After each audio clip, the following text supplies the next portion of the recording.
যেই ব্যক্তির দিনদারি বেশি তার জীবনে পরীক্ষাও, আল্লাহ যারে পছন্দ করে বেশি তার জীবনে পরীক্ষাও। নমরুদ বলল, ইব্রাহিম ঈমান ছেড়ে দাও, তাহলে জানে বেঁচে যাবা, নাইলে আগুনে ফেলবো। সাইয়েদনা ইব্রাহিমের এক কথা, জীবন যাবে কিন্তু ঈমান যাবে। নমরুদ বলে, ঈমান ছেড়ে দাও, তা না হলে আগুনে ফেলবো। সাইয়েদনা ইব্রাহিম বলে, জীবন যাবে কিন্তু ঈমান যাবে।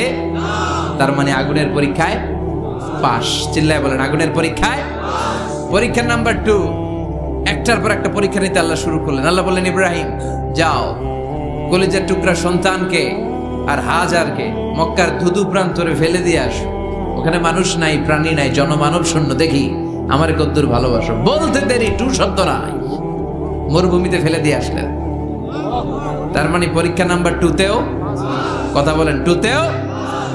পরীক্ষা নাম্বার 3, আল্লাহ বললেন, ইব্রাহিম দেখি তোমার হৃদয়ে